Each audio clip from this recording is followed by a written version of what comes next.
The light vanished overnight, and so did half the town. No one noticed the darkness until it was too late. That morning, the sun never rose. At first, everyone thought it was a strange eclipse. A once-in-a-lifetime celestial event. The sky was ink black, even at noon. Streetlights blinked confusedly, flickering on and off like nervous eyes. Phones buzzed with alerts, NASA was silent. Weather apps just crashed. And then, the signal vanished entirely. Our small town of Greyditch wasn't the kind of place that made headlines. We had one gas station, 2 churches, and a grocery store that closed at 8 sharp. But when the sky stayed dark and the stars refused to shine, something ancient seemed to wake up under the soil. I remember standing in my backyard that evening.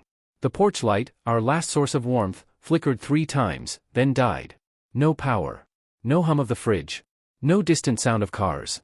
Just a crushing, complete silence. And then, the screaming began. It wasn't near me. It came from far away, somewhere beyond the rows of sleepy houses.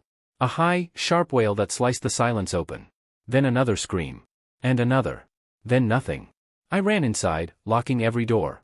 I watched from my window as lights went out one by one across the neighborhood. House by house, the glow disappeared, like candles snuffed out by an invisible hand. And by morning, half the town was gone. Not dead. Not evacuated. Gone. Vanished. Their houses stood untouched, breakfast plates still warm on the tables, beds unmade, showers still running. But the people? Not a trace. Not a shoe, not a single fingerprint. Just a haunting absence that made the hairs on your arms stand up when you entered their homes. The police tried to stay calm. But we could see it in their eyes, pure fear. Something had taken them. Something quiet. Something clever. Now, those of us who remained met at the church, huddled in candlelight. But even that light felt fragile. Like it could be snatched away at any moment. And no one dared say it aloud, but we were all thinking the same thing. What if the light didn't vanish first? What if the light was running from something? The church wasn't safe. We thought gathering there would keep us protected, that the old stained glass windows and the candles would hold whatever it was at bay. But faith only buys you time. Not safety. The first to disappear was Pastor Lorne. He had led the morning prayer, his voice trembling as he begged for protection. He told us to stay together, to keep our candles lit and never let the flames die out. He looked each of us in the eye when he said, "Light is life. The dark doesn't take, it swallows." By nightfall, his candle was the first to flicker. No wind. No movement. Just a slow, sputtering death of a flame. He looked at it and froze. And then he was gone. Not vanished into thin air like the others. He fell. Backwards. But instead of hitting the floor, his body seemed to melt into shadow, as if the church floor had become a pool of night. No sound. No cry. Just, gone. Everyone screamed. Some ran. But the doors wouldn't open.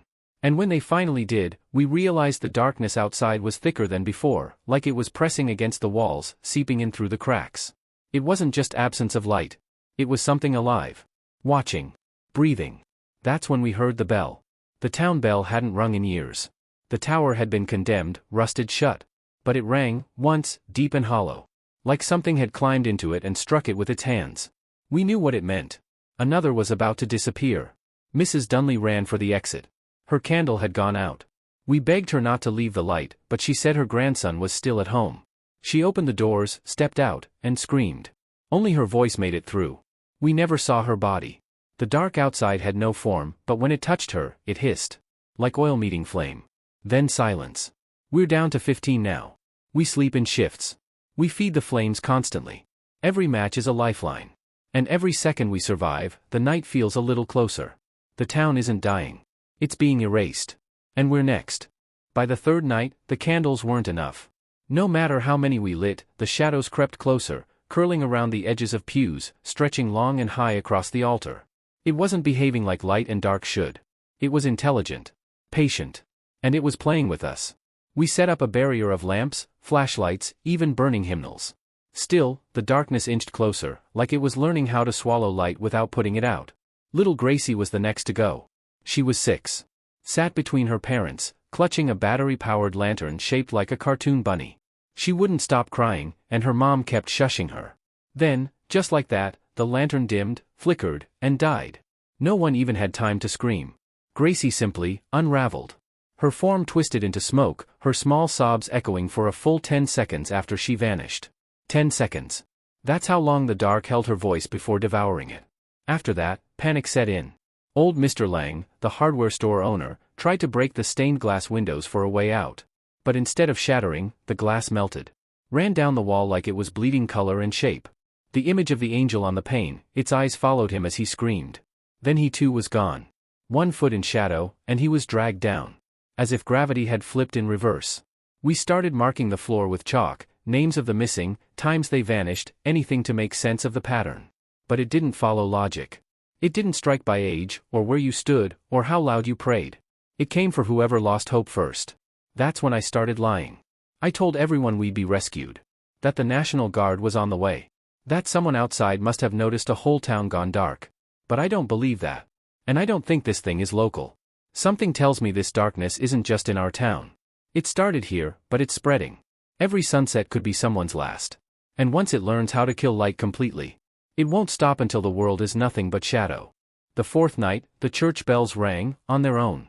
They hadn't worked in years. But just after midnight, the great iron clappers swung, sending a thunderous toll through the church. The sound didn't feel holy. It felt like a warning. A countdown. Then the lights, every candle, every battery-powered bulb, dimmed at once.